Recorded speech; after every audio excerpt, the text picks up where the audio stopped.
एकात्मिक बाल विकास सेवा योजनेअंतर्गत वडखळ ग्रामपंचायत हद्दीतील अंगणवाडी क्रमांक 3 मध्ये 6 महिने ते 3 वर्ष वयोगटातील बालकांकरिता घरपोच वाटप होणाऱ्या मल्टीमिक्स सिरियन्स अँड प्रोटीन्स खाऊच्या पॅकेटमध्ये चक्क मेलेला उंदीर आढळून आला आहे। यामुळे लहान मुलांच्या आरोग्याचा प्रश्न निर्माण झालाय। रायगड जिल्ह्यातील पेण तालुक्यात असणाऱ्या वडखळमधील ही घटना आहे।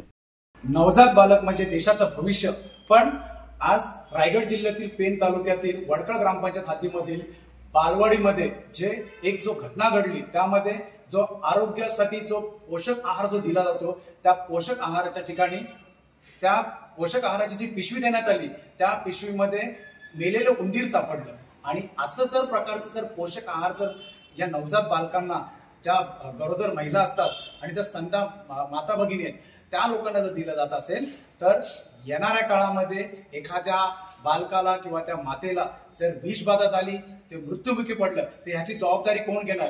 जर सरकारच्याच जी पिशवी पॅकिंग, जे महाराष्ट्र शासनाची पिशवी पॅकिंग करून येते आणि त्याचे जे कंत्राटदार राजस्थान कोटामधून, ज्या राजस्थान कोटामधून जर एखादं जर प्रोडक्शन होत असेल त्या पोषक आहाराचं, असं जर पोषक आहार जे अक्षरशः विषबाधा करू शकतं किंवा एखाद्याला मृत्युमुखी पाडू शकतं, असं जर अन्न, असं जर पोषक आहार जर नवजात बालकांना या रायगड जिल्ह्यामध्ये जर पुरवठा करत असतील, तर ह्या अशा कंत्राटदारांवरती ठोकपणे कारवाई व्हायला पाहिजे। संबंधित जे अधिकारी वर्ग आहेत त्यांच्यावरती गुन्हे दाखल करून त्यांना निलंबित करण्यात यावं, अशी आज आम्ही महाराष्ट्र नवनिर्माण सेनेच्या वतीने मागणी केलेली आहे।